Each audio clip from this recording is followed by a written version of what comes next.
విజయశ్రీ గారు నమస్కారం అండి. నమస్కారం శ్రీలక్ష్మి గారు. విజయశ్రీ గారు కంచి కామాక్షి అమ్మవారి గురించి చెప్తుంటే తనివి తీరటం లేదండి. ఇంకా మహత్యం ఇంకేదైనా చెప్తారా? ఆవిడ మహత్యాలు కోకొల్లలు ఉన్నాయి శ్రీలక్ష్మి గారు. చెప్పండి. ఆవిడ మహత్యాలు మామూలుగా ఆవిడ భారతదేశంలో దక్షిణ ప్రాంతంలో కంచి కామాక్షి దేవి గుడి ఉన్నది. మనం అది వేరే విషయం, మన భారతీయులకు సంబంధించి. కానీ భక్తికి అమ్మవారి శక్తికి ఎల్లలు లేవన్న విషయం ఒకటి మనకి మన చరిత్రలో ఉందండి చెప్పుకోవడానికి. చరిత్ర ఎల్లలు దాటి ఎప్పుడు ప్రవహిస్తూ ఉంటుంది. అలా ప్రవహించినటువంటి చరిత్రలో ఒక బ్రిటిషర్ కథ ఉందండి. ఒక బ్రిటిషర్ అంటే ఆంగ్లేయులకి భారతీయులు అంటే చిన్న చూపు. భారతీయ దేవతలు కూడా మనకి 33 కోట్ల దేవతలు ఉన్నాయని ఎగతాళి చేస్తూ ఉంటారు వాళ్ళు. వాళ్ళకి ఒకటే దేవుడు ఉన్నాడు కనుక. కానీ మనకి 33 కోట్ల దేవతలు ఎందుకున్నారో, వాళ్ళ శక్తి ప్రకృతితో కలిసి మొత్తం మానవాళి మీద ఎలా ప్రసారం చేస్తుంటుందో వాళ్ళకి అర్థం కాదు. ప్రపంచం అంతా వాళ్ళకి తెలియదు. అది కాకుండా వాళ్ళు ఏంటంటే నిర్మించుకున్న దేవతలు. మనకి మన పుట్టు పూర్వోత్తరాల కన్నా సృష్టికి ముందే ఉన్నటువంటి దేవతలు మనకున్నారు. మనల్ని సృష్టించిందే వారు. ఇతర మతాల్లో ఉన్న దేవతలు వాళ్ళు ఒక కథ రాసుకుని సృష్టించుకునే దేవతలు మాత్రమే. ఒక జీసస్ కానీ ఒక అల్లా కానీ వాళ్ళు కథలు రాసుకుని సృష్టించుకునే దేవతలే. జీసస్ మామూలుగా కలిసి వాళ్ళతో పాటు బతికిన మనిషే కదా. తర్వాత దేవతను చేసుకున్నారు వాళ్ళు. అది వారి మతం యొక్క ఉద్దేశం.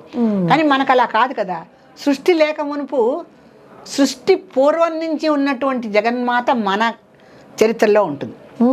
అంటే సృష్టి పూర్వం నుంచి ఉన్నటువంటి జగన్మాతను సృష్టి మొదలై కొన్ని వేల సంవత్సరాలు దర్చిన తర్వాత వచ్చిన ఒక అల్లాను, ఒక జీసస్, ఒకటి కాలేరు.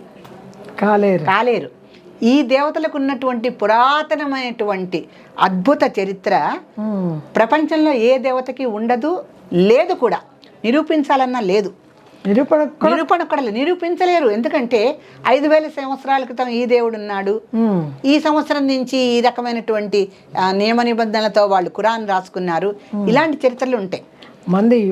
యుగాలు మనకి ఖురాన్ కాదు కదండి. మనకి ఆకాశ జనితమైనటువంటి వేదాలతో ఉన్నటువంటి భారతీయ చరిత్ర మనది.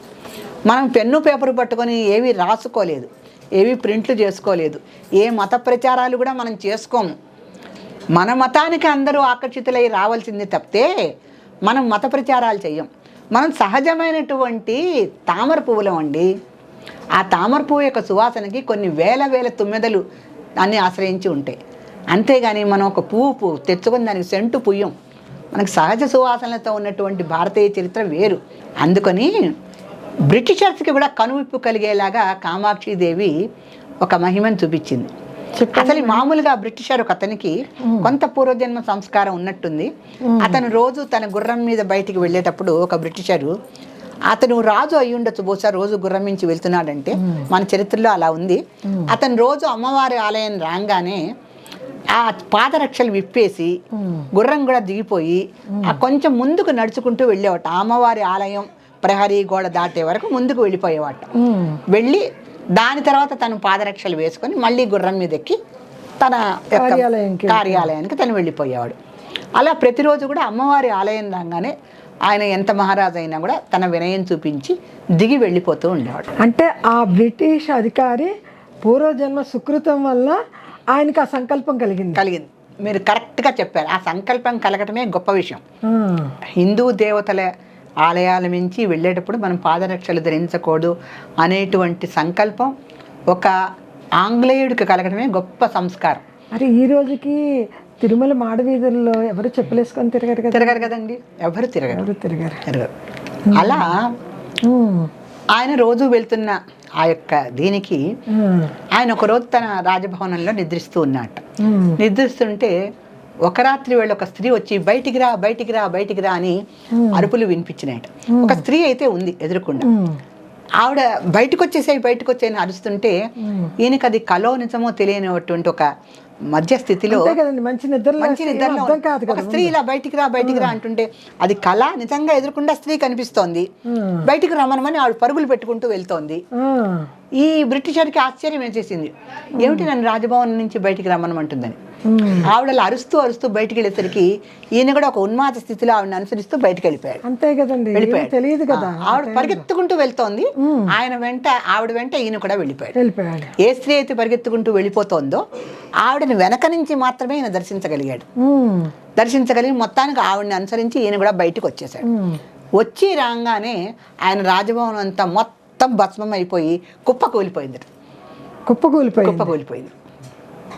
కుప్పకూలిపోయేసరికి అప్పుడు ఆ బ్రిటిషర్కి తెలిసింది, కంచి కామాక్షి మహిమ అంటే ఇటువంటిది, నాకు ఇవాళ ప్రాణదానం చేసింది, ఆ భవనం కూలిపోక మునిపే నన్ను బయటికి రా అని తీసుకొచ్చింది అని చెప్పేసేసి ఆ సమయంలో ఆయనకి ఆవిడ పరిగెత్తుతుంటే ఆవిడ పాదాలు మాత్రము చక్కగా మిలమిలా మెరుస్తూ తెల్లగా ఎంతో అద్భుతంగా కనిపించినాయి, కానీ ఆ పాదాలకి పాదరక్షలు ఉన్నట్టుగా ఆయనకి ఏమీ అనిపించలేదు.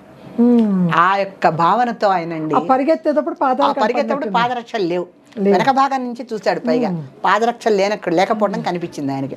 కనిపిస్తే తర్వాత ఆయన తెల్లవారి అంటే భవనం కూలిపోగానే అవేం కనపడలేదు ఆయనకి. భవనం కూలిపోయిన తర్వాత అదృశ్యం అయిపోయింది అమ్మవారు. అంటే బయటికి తీసుకొచ్చేసిందిగా, ప్రాణం రక్షించిందిగా, ఇంకా ఆవిడ అదృశ్యం అయిపోయింది. ఆవిడ ఎంతవరకు ఆయన రక్షించాలో అంతవరకు రక్షించింది. తర్వాత తన కార్యం అయిపోయింది. అంటే చూడండి, గుడి ముందర నుంచి వెళ్తూ వినయం ప్రదర్శించేందుకే ప్రాణభిక్ష పెట్టింది అమ్మవారు. నిజమే కదండి. అంతే. అతను తన్ని సేవించాడా, ఇప్పుడు అర్చన చేశాడా, ఓ కుంకుమార్చన చేశాడా, ఇవన్నీ కాదు. మానవాళి మొత్తానికి హిందూ దేవతలు మేలు చేస్తారు. మన మతస్థుడా అన్యమనస్థుడా అని కూడా హిందూ దేవతలకు అటువంటివి ఏమీ ఉండవు. నిజంగానే కదండి. మనం ఎప్పుడు ఏ మతస్థుల్ని తక్కువ చేయం కదా. ఏ భగవంతుడినైనా మనం మనస్ఫూర్తిగా దండం పెట్టి. వసుధైవ కుటుంబం కదండి, వసుధ ఏవ కుటుంబం, మనది వసుధ మొత్తం మన కుటుంబమే అనుకుంటాం. మనకి మతాలతో ప్రచారం కానీ పని కానీ లేదు. సో హిందూ దేవతలకి వీడు ఆంగ్లేయుడు కదా, వీడికి నేను ఎందుకు ప్రాణభిక్ష పెట్టాలి అనేటువంటి వివక్ష లేదు. భారత మాతనే హత్య చేసినంత పని చేశారు. అయినప్పటికీ కూడా హిందూ దేవతలు ఎంత గొప్ప ఉదార హృదయులు. అంటే ఆయన పాదరక్షకులు లేకుండా అలా నడుచుకుంటూ గుర్రం దిగి వెళ్ళినందుకు, అక్కడ ఆయన భక్తి విశ్వాసం అమ్మవారికి చూపించినందుకు ఆవిడ అంత ప్రాణభిక్ష పెట్టింది. మరి రాజు పోతే రాజ్యం అంతా పోయినట్టే కదా, రాజ్యం మళ్ళీ నిర్మించుకుంటాడు. ఆ భవనం కూలిపోతే కూలిపోయింది, రాజు అయితే బతుకున్నాడు కదా.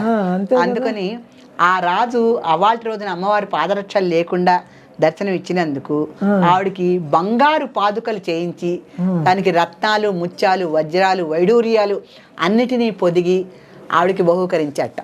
కంచి కామాక్షి దేవికి బంగారంతో చేసినటువంటి పాదుకలకి వజ్రాలు, మాణిక్యాలు, వజ్రాలు ఉన్నాయండి. ఇప్పటికీ పర్వదినాల్లో అమ్మవారి యొక్క పాదరక్షలు ప్రదర్శనకు పెడుతూ ఉంటారటండి. సో కంచి కామాక్షి ఆలయానికి వెళ్ళినప్పుడు పర్వదినాల్లో అమ్మవారికి బహూకరించినటువంటి ఆ పాదరక్షలు అందరికీ కూడా చూపిస్తారట. ఇది ప్రత్యక్ష కథనం మనకి. ఆంగ్లేయుడికి కూడా అమ్మవారు ప్రాణభిక్ష పెట్టి అంతటి మళ్ళీ రాజుగా అతను పునర్నిర్మాణం చేసుకునే అవకాశం కల్పించింది కదా. మరి ప్రాణభిక్ష పెట్టింది. అవునండి. అప్పుడు ఆంగ్లేయులు, బ్రిటిష్ వారు ఎక్కువ ముందు చెన్నైకే వచ్చారు. మనకి తెలుగు వాళ్ళన్నా కూడా ఎవరికి తెలియదు. చెన్నై ముందు వ్యాపారం మొదలు పెట్టింది అక్కడి నుంచే కదా. అక్కడ రక్షించింది. చెన్నైలో కంచి కామాక్షి దేవి ఆయన్ని బ్రిటిష్ ధోరణి కాపాడింది. ఇప్పుడు మనకి దానికి నిదర్శనంగా ఆ పాదరక్షలు కూడా ఇప్పటికీ చూపిస్తూ ఉంటారు మనకి. చాలా చాలా సంతోషం అండి. అమ్మవారి మహత్యం గురించి చాలా గొప్పగా వివరించారండి. చాలా ఎన్నో మహత్యాలు ఉన్నాయండి. ఇలాగే అమ్మవారి చెప్పుకుందాం తప్పకుండా. వింటూ ఉంటేనే చాలు, ఎంతో ఆనందం అనిపిస్తుంది, ధైర్యం అనిపిస్తుంది. శ్రీమాత్రే నమః. ఈరోజు అమ్మవారి పుస్తకం అమ్మవారి రూపంలో ఎవరింటికి వెళ్తుందో చూద్దామండి. తప్పకుండా చూద్దాం.